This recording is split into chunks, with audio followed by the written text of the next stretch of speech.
I don't like lying to myself. I don't like lying to you. So I'm just going to give it to you right between the eyes tonight on a couple big things, all right? We need to be honest about where we are right now in society. Now, it's not that we need to be all doom and gloom all the time, because it's not all bad news. We're going to get to the good news part of it, but we do have to have an honest assessment of where we are, don't we? Isn't that true in your life? It's true in my life. Where am I really financially right now? Should I buy a new car or not? Well, that's going to depend on an honest assessment of my financial situation. If I have no money in the bank and $15,000 in credit card debt, probably shouldn't buy a new car at this time. We must be honest about where we are before we can ever decide where exactly we should be going. Here's the deal, everybody. We are in bad shape. We are not, quote, the silent majority. I continue to hear people on the right use those words, and it drives me crazy. Do I believe there are more people in this country who feel like you feel and I feel than there are these insane nutters we see on TV tearing down statues? Yes, I do. I do believe there are more of us than them. However, when has that ever mattered at all in history? That doesn't matter. If they're the ones controlling all the media, if they're the ones controlling all of Hollywood, if they're the ones controlling the education system, one of the two major parties, they control virtually every job in the federal government that isn't an elected official. Is it really the silent majority? Or are you just a bunch of people yelling without any real power over what happens in this country? I think you know the answer to that. Again, I'm not trying to bring you down, but let's be real about this. I'm tired of people using these words, silent majority. Silent majority. We're the silent majority. It's words, it's you lying to yourself. It's me lying to myself. I've said it myself too. Oh, wow, we have the numbers. More people are with us than them. Stop. We can't ever move forward until we address where we are.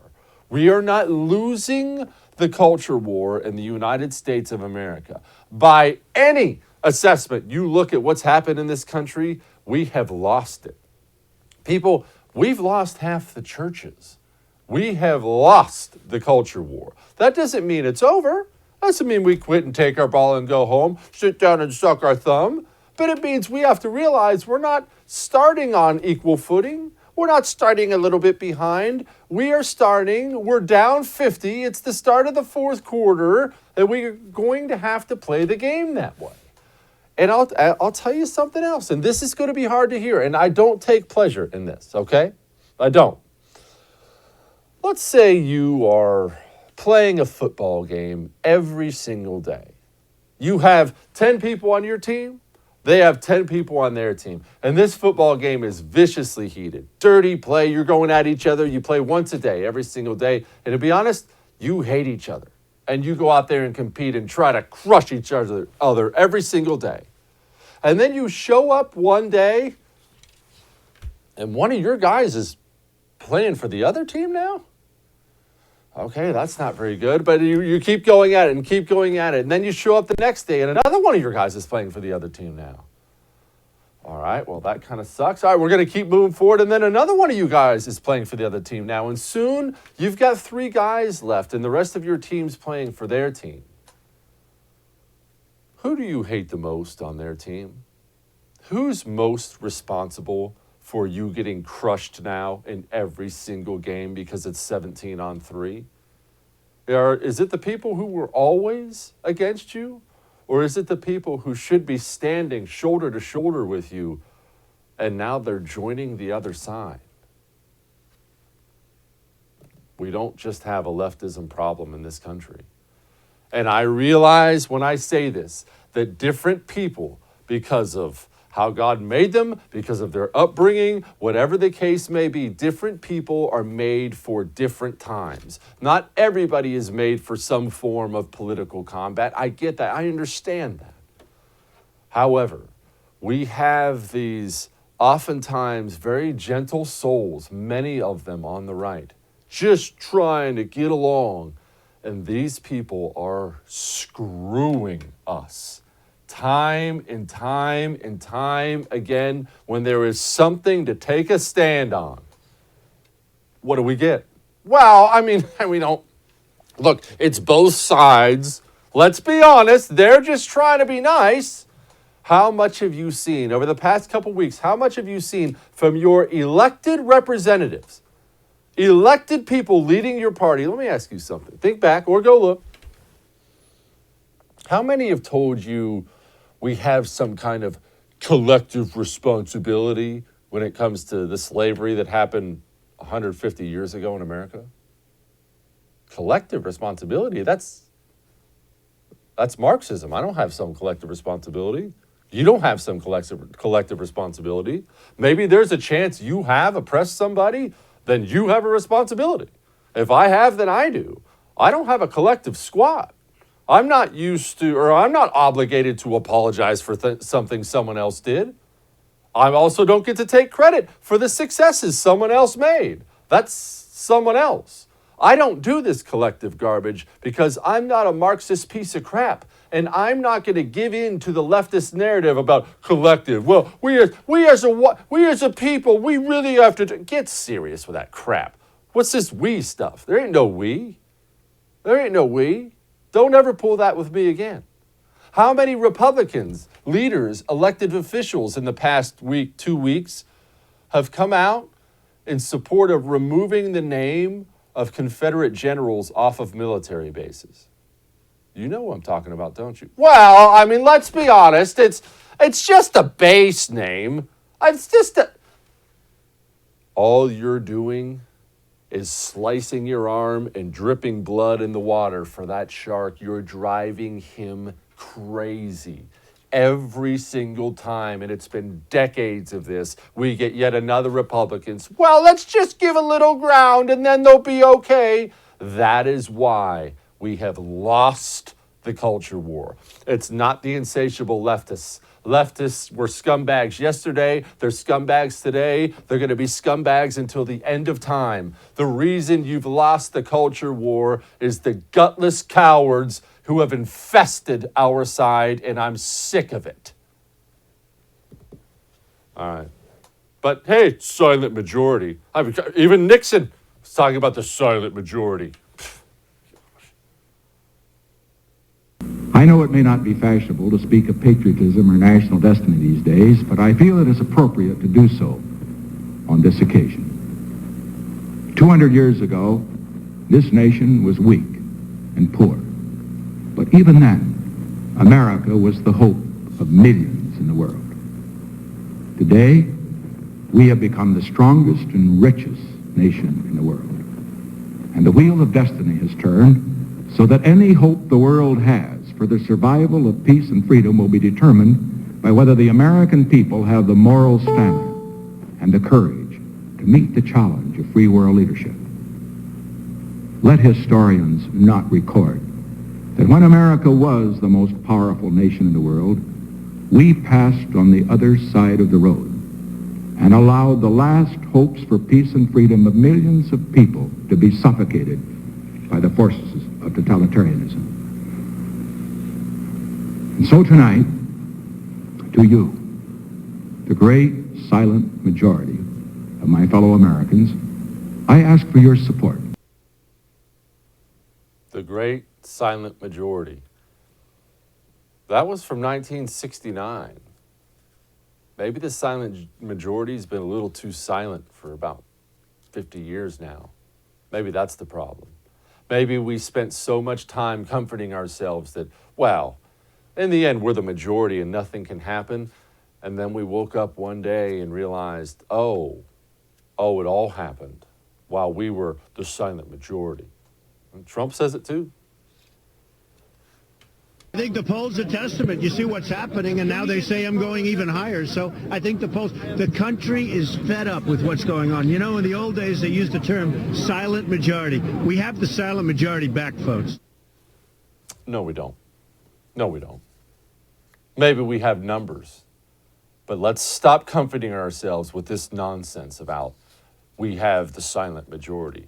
Either the silent majority stops being silent or the silent majority is about to be steamrolled. Look at these insane people. This is New York City Councilwoman.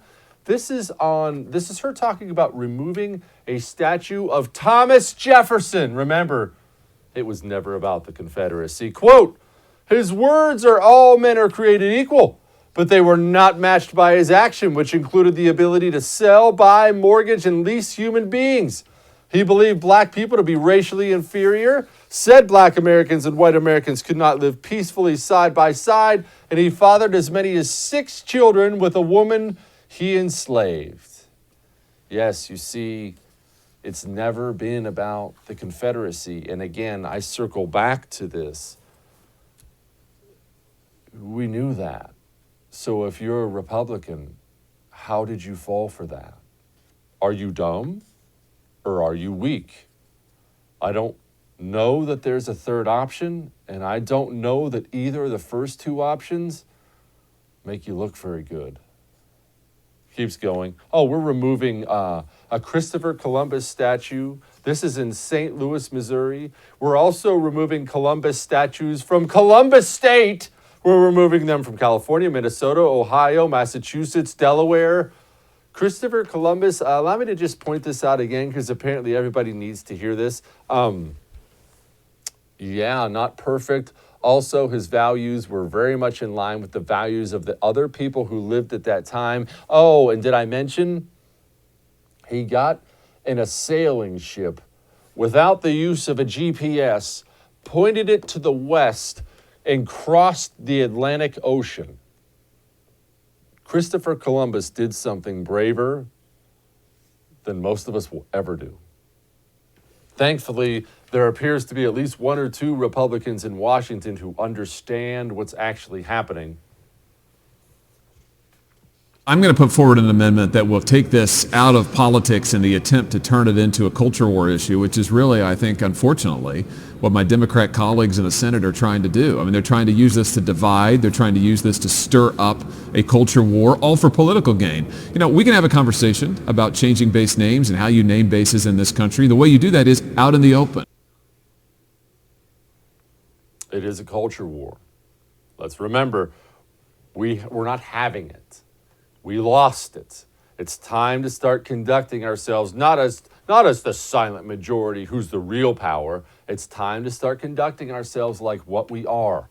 The small, relatively powerless rebel group who is going to have to be very, very scrappy and a lot more vicious going forward if we intend to take back the country from these horrible people. And a spineless GOP is not going to lead us there. Either the GOP revamps and remakes itself into the party with some actual guts, or we must find an alternative.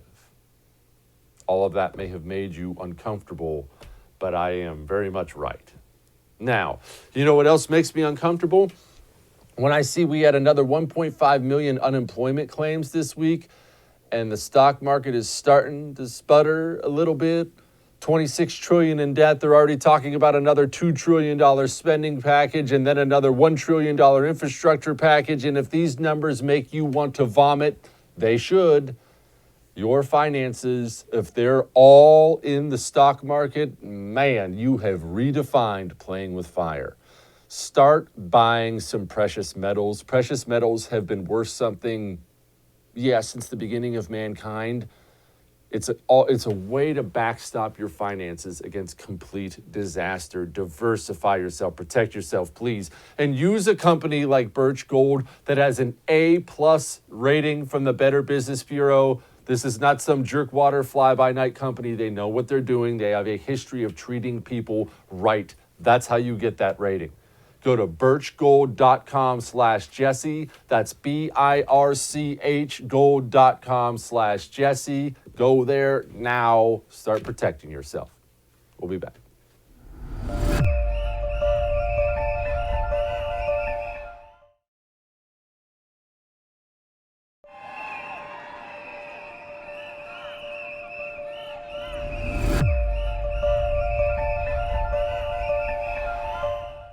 Joining us now, one of your favorite guests. That's why we have her back so much. Not so much one of my favorites, but be that as it may. Editor-at-large, RedState.com's very own Kira Davis. Kira, I say we have already lost the culture war. We're not losing it. We've lost it. I'm not being down in the dumps. I just say it's gone. It's time to start chopping away at the war we have lost. Am I wrong?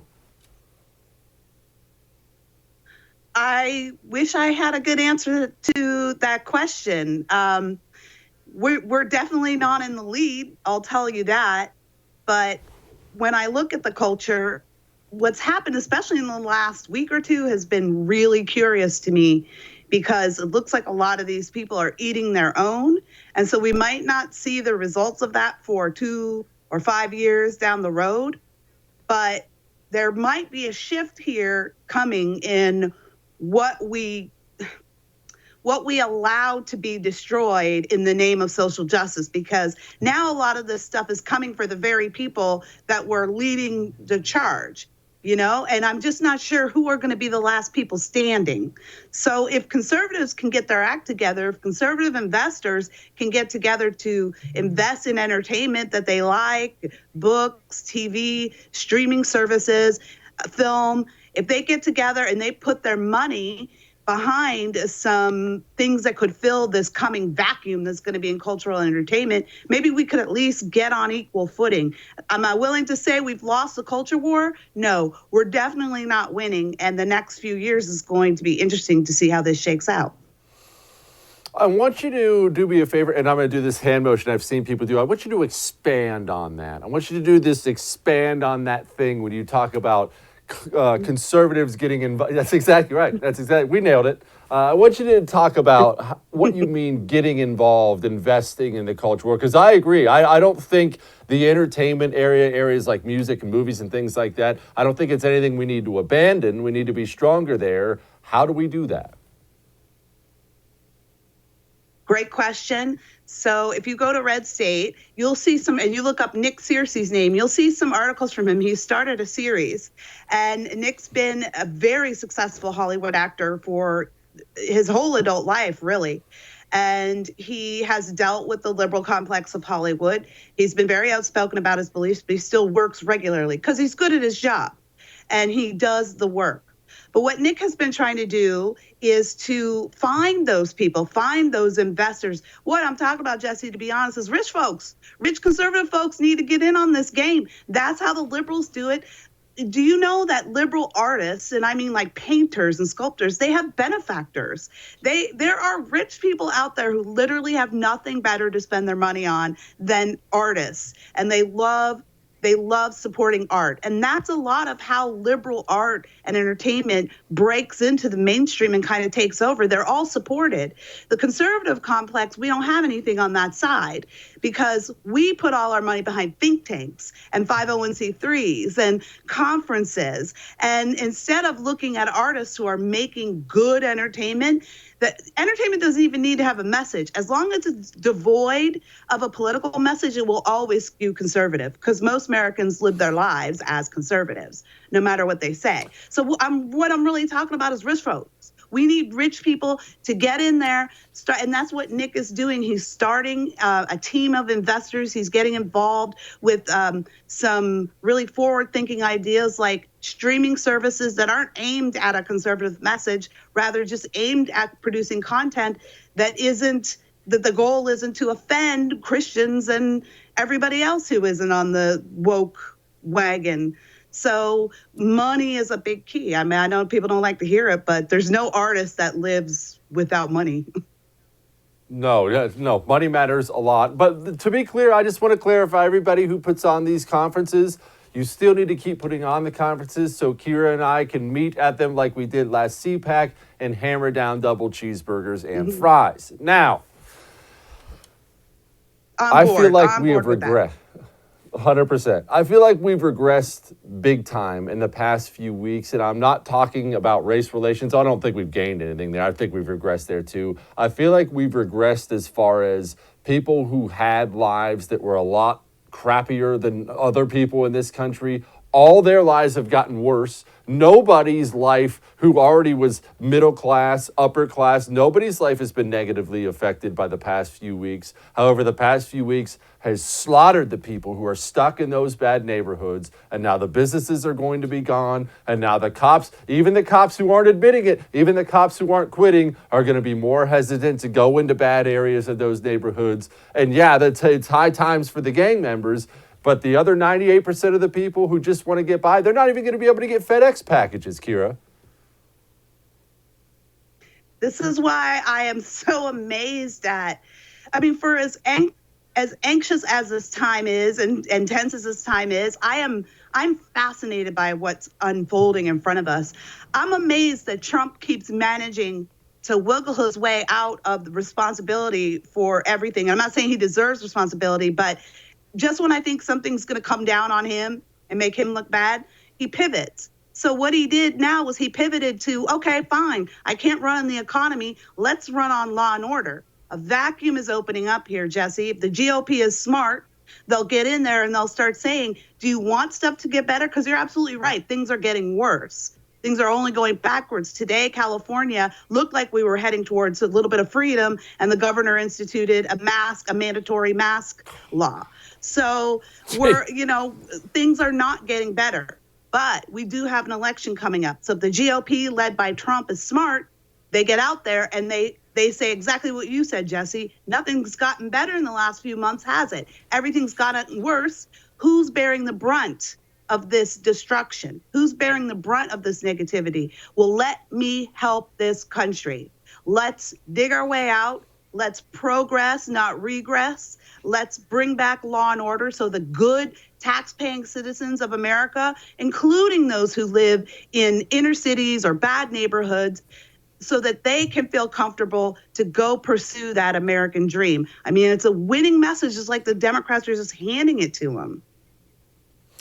Kira, I have a major issue with GOP, especially Senate GOP guys right now. Tim Scott, Mitch McConnell. I hate this thinking that we need a federal law. It drives me crazy when federal laws always screw everything up. These guys have not managed to do any accountability when it comes to anything in this country. Now they're going to hold cops accountable. If people want police reform, I'm totally fine with that. Let Los Angeles reform their crappy police department. Let Minneapolis reform their police department. You can approach your city councilman and mayor and have these things done. Why does the GOP do this all the time? I don't understand it. I'm ready to choke somebody.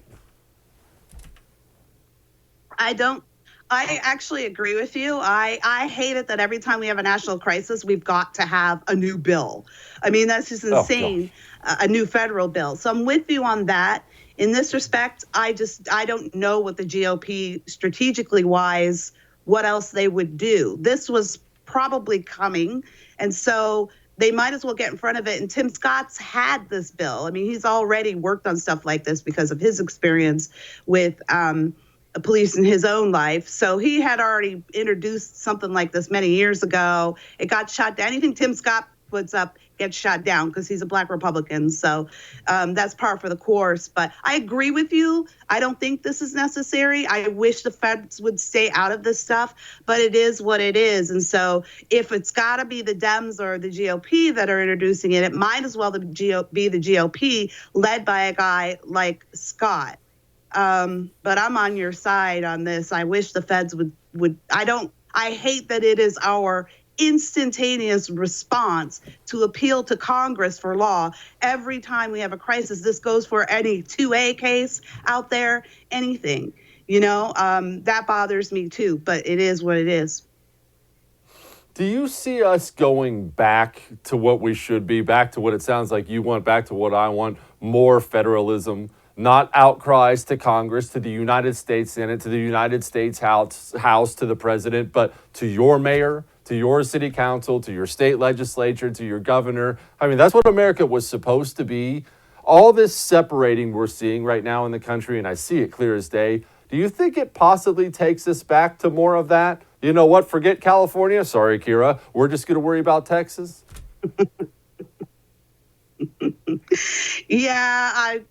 California is one thing that you could do a whole episode on us, but as for the rest of the country, I don't know. I'm an op-ed writer. I'm supposed to have really succinct opinions, but there's a lot I don't know because this is an unprecedented time in history. But I will say that what I'm seeing that is encouraging is that there are a lot of people on the left and the Democrat side who are questioning their loyalty to the Democrats, especially in the Black community, because now they're saying, okay, we hate President Trump and we hate Republicans because they're all bad, evil, racist, homophobes.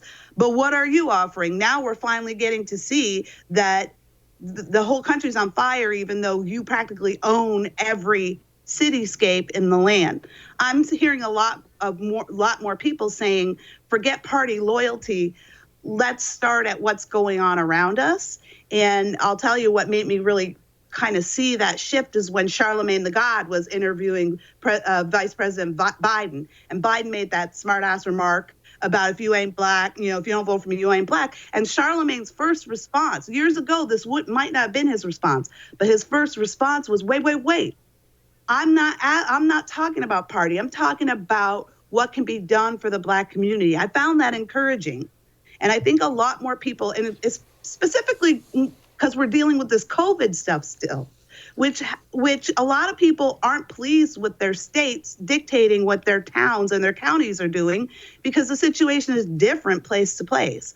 People are becoming a lot more invested in what their local politicians are saying. I'm seeing that. Will it be enough to make a shift back to what the founders intended? I don't know, but I do know, Jesse, that November is going to tell us a lot. Kira Davis, redstate.com. Thank you, man. Much appreciated. Thanks, Jesse.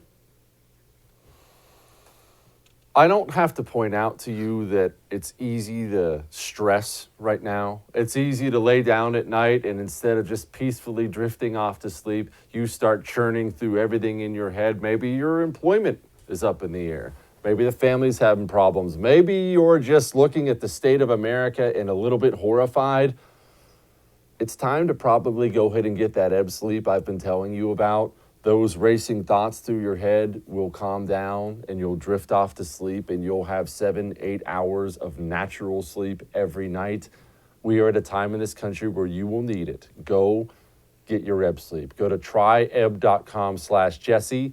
That's tryebb.com/Jesse. Use the promo code Jesse. You get $25 off. All right.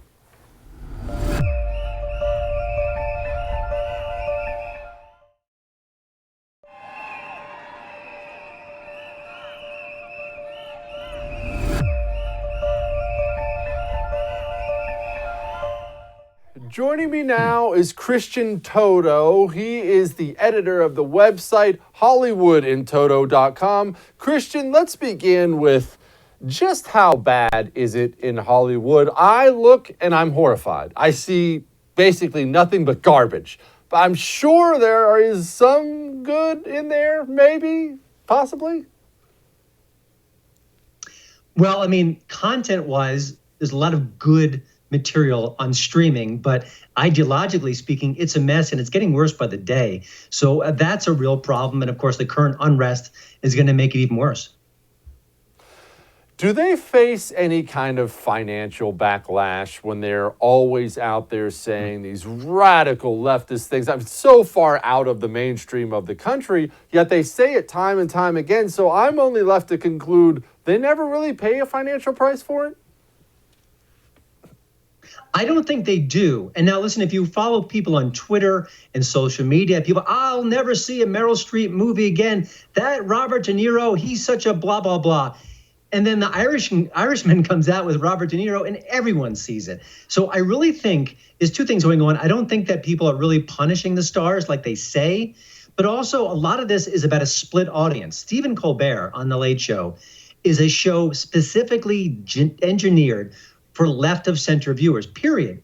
But apparently there's enough of them for him to survive and even thrive. So he doesn't even care if he's chasing away half America because the other half, there's enough people there to support his product. Where's China come into play with all this? Is China, we know for a fact that China has the ability to pick up the phone with several Hollywood producers and say, yeah, that scene's not going to cut it. Does it stop there or is it worse? You know, it was always complicated because Hollywood desperately needs China for all the revenue, for all those theaters, and they've been tweaking the content for quite some time now. Oh, that Top Gun scene in the sequel, we can't have that. Oh, Iron Man 3, it's got to have an extra scene for the Chinese audiences. But given what's going on now with the pandemic, it depends on how many people, A, understand China's role in the pandemic, and B, understand just how in bed Hollywood is with China.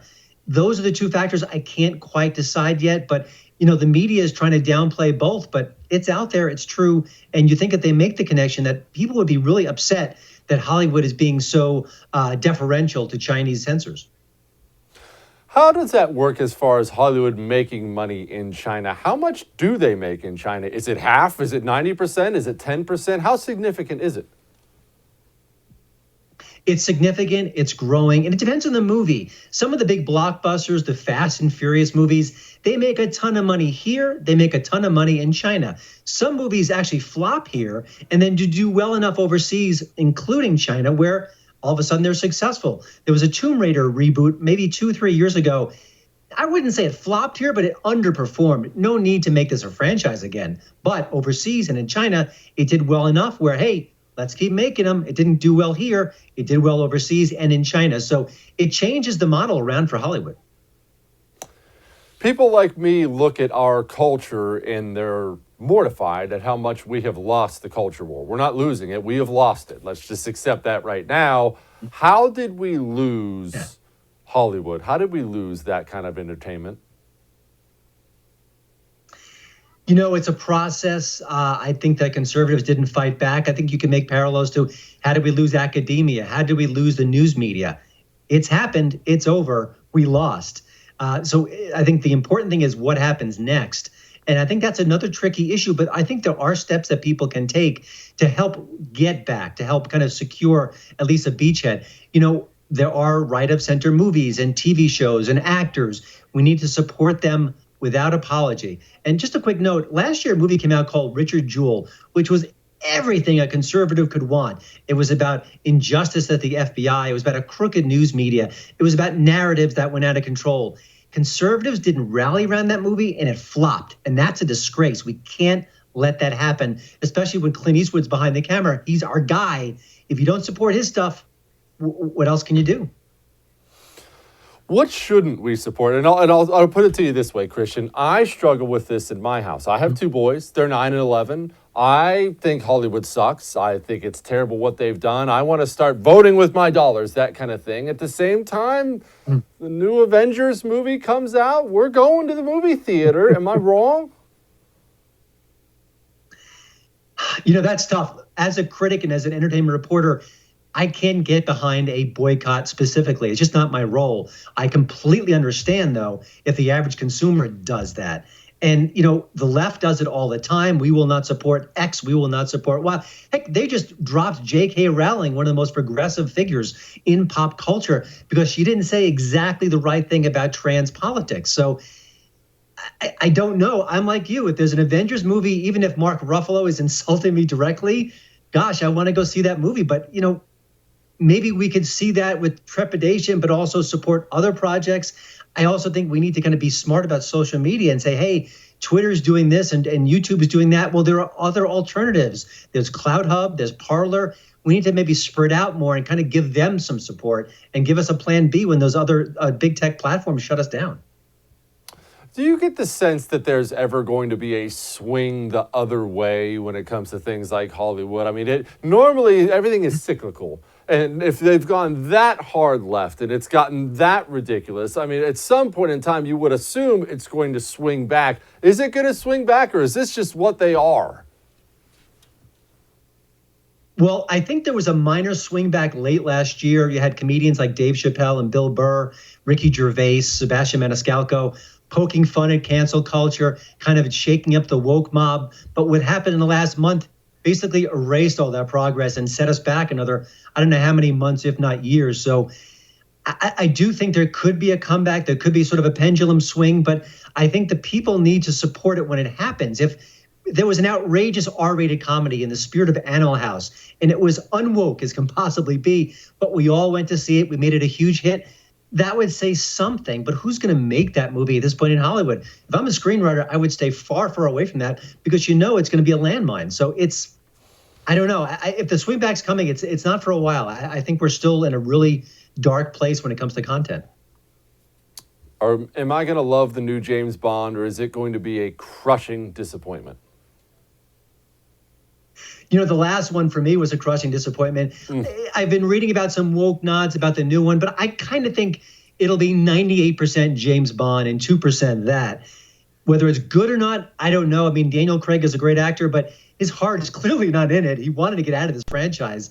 We shall have to wait to see. But I do think a lot of the headlines about, well, it's, he's married and he's subservient to his wife. I think the media likes to play that up. I think the bottom line is that the people behind the scenes at Bond know what works. Action, adventure, daring, escape, stunts. They can't leave all that. So I still have hope that James Bond will be James Bond at the end of the day. Why is he one out of it so bad? I don't get it. He's a big star now. A lot of actors are reticent about these kind of roles. Chris Evans just left Captain America. Robert Downey left Iron Man. If you're Daniel Craig, you're in your early 50s. These films are brutal to shoot. They have injuries, and they've got to do their own stunts a lot of times. And I think if you're an actor, you think, well, I don't want people just to see me as James Bond. I want to be this character and this character. So I think they fear stereotyping. But at the end of the day, you can always do a James Bond movie and then do 3 others and then go back to Bond. It seems silly to want to push these iconic characters out. It's a blessing to get those roles. It's a blessing to get those big paychecks. You think they'd appreciate that? Christian Toto, editor of HollywoodInToto.com. Thank you, sir. Appreciate you. Thanks so much. I love me some James Bond. I know it's going to suck, and I'm going anyway. All right, we got more.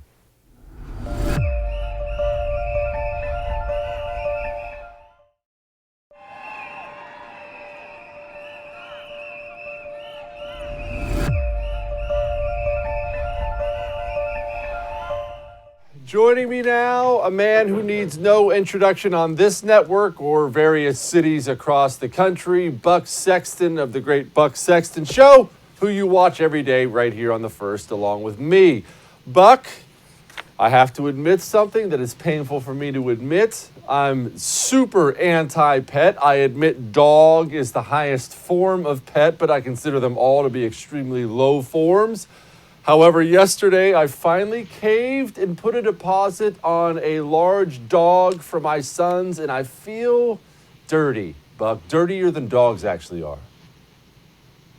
I'm going to make you a prediction right now, Jesse Kelly, all right? All 7'6" of you within a few months' time will be having special Jesse and the pup time where you guys are wrestling on the living room floor every day after work, and you're going to be inseparable from this canine, assuming it's not a poodle, because who likes poodles? No, of course it's not a poodle. I'll have you know it's actually a golden retriever poodle mix. So of course I would never buy a poodle. Anyway, Buck, why don't we just tear down every statue in American history? Because, look, I have to be honest, I don't think any of these people were the perfect human beings who walk the planet today. Why not just rip down every statue and burn every portrait? Because none of these guys were Jesus Christ.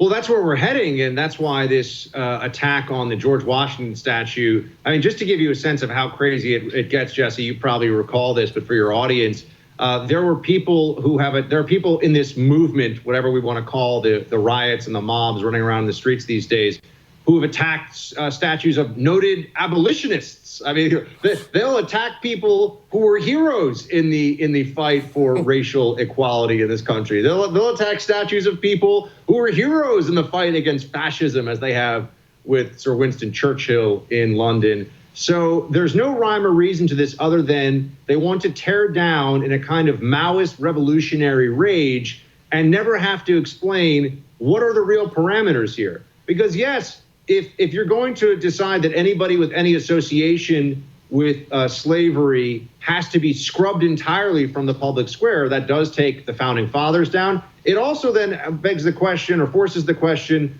what about people who just didn't do enough during these periods? So I'm sure that guilt isn't just going to be for those who are directly implicated. And Jesse, let me just remind everyone that Yale University, very woke place, named for a slave trader, not even just somebody who owned slaves, traded slaves, profited on the slave trade. I guarantee you, Yale University is not going to change its name, no matter what the public pressure is, because that's a multi-billion-dollar endowment, all about a name that people want to carry around with them. Absolutely. And you know what, Buck? You have just given me a great idea. I believe I'm going to be starting that petition myself today. Let us change the name of Yale. I firmly believe it is our goal as conservatives to burn down America's university system. Let us start with Yale. I'm happy to lead the movement. Yeah, they changed the name of I believe it was Calhoun Dormitory for John Calhoun because of his association with the slaveholding South. And they refused to even entertain the notion of changing the name of their university. There are streets. The more people dig into this, the more they'll find out that there are streets. There are, in fact, states that will have names that will not survive this purge of our history. So, when people thought that they could feed the crocodile, so to speak, with this mob and hope that it was going to eat them last, I think they've realized they've already run out of stuff to feed the crocodile. Now it's coming for everything and everyone. So we have two choices: get eaten or stand up and say, you're not going to pull this crap anymore.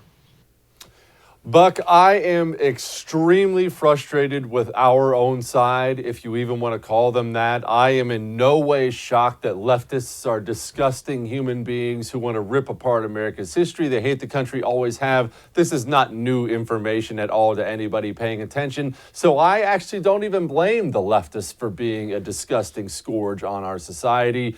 I am, however, very, very frustrated with people on our side at every single level who are either unable to be smart enough to see what is clearly happening or, what I think is the case, too scared of their own shadow to actually do something about it. So what I see happening, Jesse, and this is very much an extension, I think, of your feelings on this. For a long time, almost 4 years, Trump has been the guy in the bar that effectively wastes anybody who stands up to him. And most of the conservative movement have been all those guys standing behind that guy in the bar, yeah, get him. That's really what we've been, that's what we've been dealing with. And now all of a sudden, Trump is kind of standing aside. I'm not saying he's given up. I'm not saying he's not fighting, but he's not laying haymakers on everybody who's deciding to get a little too mouthy at the bar, if you know what I mean. And you're seeing a lot of conservatives who all of a sudden are like, whoa, I don't want to get into a bar fight. That's kind of rough. People get hurt in those things. So we're seeing who people really are.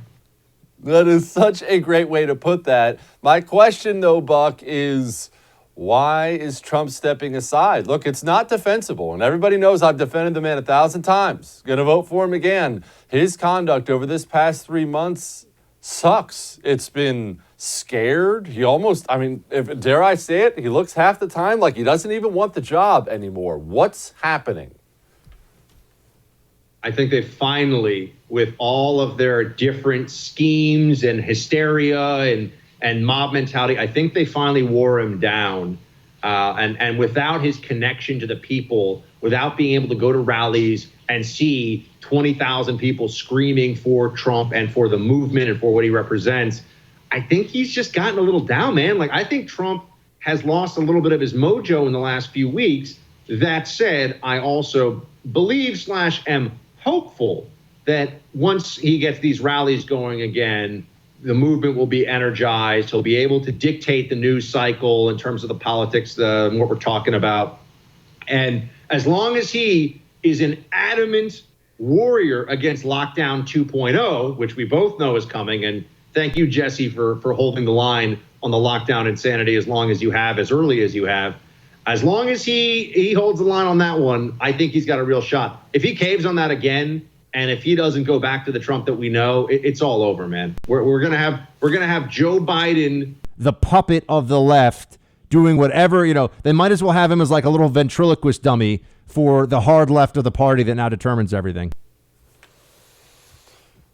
Buck Sexton of the Buck Sexton Show, thank you so much. Enjoy your weekend, my friend. I appreciate you very much.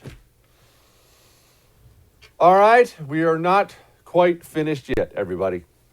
Hang on.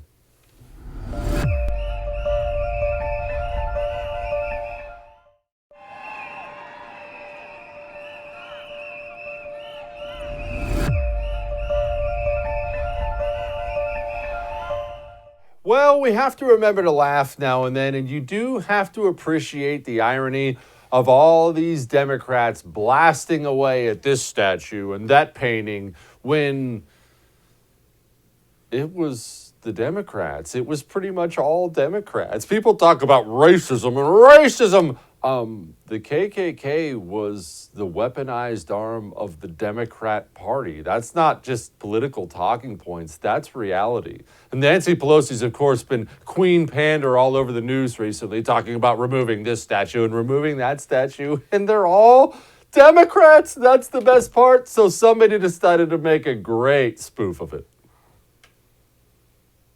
Hey, Chuck!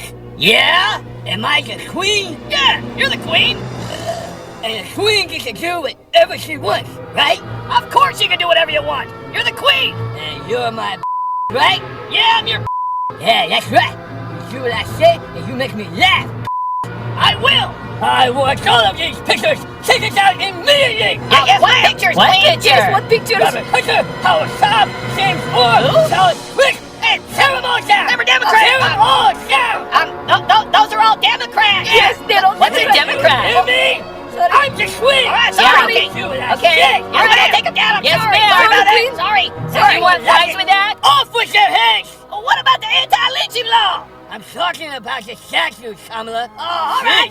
Yeah, sorry about We that! gotta erase any evidence that we had any ties to the Confederacy. Oh, that's a good idea! What about your dad? Didn't he have something to do with a Confederate statue? My father was a six. Well, what about your amazing eulogy to the KKK's Grand Wizard? Delete it from history. People are gonna wonder why you didn't take the pictures and statues down in 2007! Delete it from history. What about the name Democrat? Shouldn't we change that? No, we will never change that. We are Democrats for life. That's probably the dumbest thing we're ever going to show you ever on this show. However, it still made me laugh. All right. We're going to do it again. See you.